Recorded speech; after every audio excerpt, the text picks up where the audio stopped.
샴푸할 때 머리가 많이 빠지는데 이거 탈모가 아닌가요? 그러면서 이제 샤워 배수구에 가득 찬 머리카락을 가끔씩 보여주시기도 하십니다. 하지만 사실 빠지는 머리카락의 양은 크게 중요하지 않습니다. 진짜 중요한 건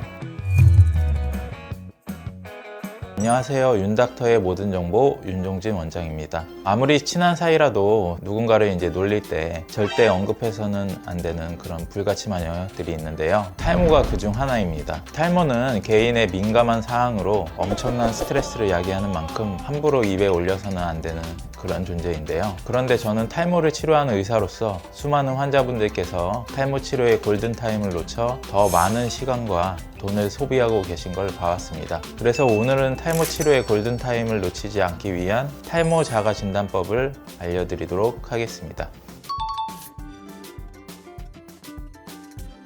대부분의 환자분들이 탈모가 시작되는 것 같다면서 가장 먼저 하시는 일이 탈모 예방 샴푸로 바꾸시고 탈모에 좋다는 영양제와 음식을 섭취하기 시작하시는 것인데요. 하지만 이는 정답이 아닙니다. 탈모 샴푸와 영양제, 음식은 예방적 차원에서만 도움이 될 뿐 치료에는 크게 도움이 되지 않습니다. 때문에 빠르게 병원에 방문하셔서 전문적인 치료 상담을 받으시는 것이 중요한데요. 탈모는 발현되기 시작하면 빠르게 진행될 수도 있고 한번 빠져버린 머리카락에서 모낭을 다시 살려내는 것은 모발 이식을 제외하고는 불가능에 가깝습니다. 머리카락이 많이 빠지고 모낭이 제 역할을 하지 못하기 전에 반드시 병원에서 전문적인 치료를 받으셔야 합니다. 샴푸할 때 머리가 많이 빠지는데 이거 탈모가 아닌가요? 그러면서 이제 샤워 배수구에 가득 찬 머리카락을 가끔씩 보여주시기도 하십니다. 하지만 사실 빠지는 머리카락의 양은 크게 중요하지 않습니다. 진짜 중요한 건 새로 나오는 머리카락 대비해서 빠지는 머리카락의 양이기 때문입니다. 평균적으로 동양인은 하루에 70개에서 100개 정도의 머리카락이 빠진다고 보고가 되어 있는데요. 정상 범주 자체가 굉장히 크다고 할 수 있습니다. 그리고 머리숱이 많은 분들은 100개 이상 빠져도 정상일 수 있습니다. 그에 반해서 이제 원래 머리숱이 적게 타고 태어나신 분들은 70개 미만으로 빠져도 탈모일 수 있고요. 그래서 제가 정확도가 상대적으로 높은 두 가지의 초간단 탈모 진단법을 소개해 드릴까 합니다. 첫 번째는 탈모가 진행되고 있는 부분과 뒷머리의 모발을 비교해 보는 것입니다. 탈모가 진행되고 있는 부분과 뒷머리 모발을 만져보고 비교를 해봤는데 뒤쪽이나 옆쪽 모발에 비해서 앞이라던가 이제 정수리, 모발의 굵기가 가늘어지고 좀 밀도가 떨어지는 것 같다 하면 전형적인 남성형 탈모로 생각할 수 있습니다. 그리고 두 번째는 본인의 헤어라인을 유심히 살펴보는 것입니다.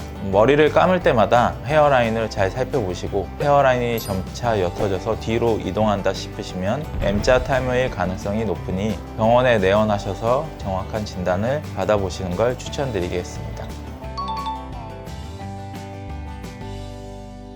이해하시기 편하시도록 3단계로 나눠서 설명을 하고 있습니다. 1단계는 탈모 초기라고 생각하시면 됩니다. 머리를 감거나 자고 일어났을 때 평소보다 머리카락 빠지는 양이 증가했다. 머리카락이 물에 젖거나 땀에 젖었을 때 신경이 쓰인다. 이렇게 생각하시면 이제 초기 단계라고 생각하시면 좋은데요. 이때는 우선 생활 습관을 한번 점검해 보시는 것이 좋습니다. 비타민이나 섬유질 등 식이요법으로 초기 대응을 하는 것이 중요한데요. 또한 탈모병원에서 탈모 진행을 막고 건강한 두피를 유지하기 위한 두피 관리 이런 것들을 병행하시면 도움이 됩니다. 2단계는 과거와 비교했을 때 어떤 곳이 확연하게 이제 비어 보이는 중기 단계가 되겠습니다. 이미 탈모가 좀 많이 진행된 단계인데요. 이때는 반드시 이제 어떠한 치료를 받으시는 것이 좋습니다. 약물 치료 또는 미녹시딜 그리고 병원 치료를 받으시는 게 이제 좋은데요. 미녹시딜이나 두타스테리드, 피나스테리드 등의 탈모약들 그리고 이제 본인에게 부작용이 적은 효과가 좋은 약품을 찾아 반드시 사용하는 것이 중요합니다. 3단계는 이미 탈모가 많이 진행돼서 확연히 비어 보이는 후기 단계라고 생각하시면 되는데요. 비어 보이는 것이 누가 봐도 눈에 확 띈다 이렇게 생각하시면 됩니다. 이때는 자기 모낭을 이용해서 모발 이식이 필요한 단계로 생각되는데요.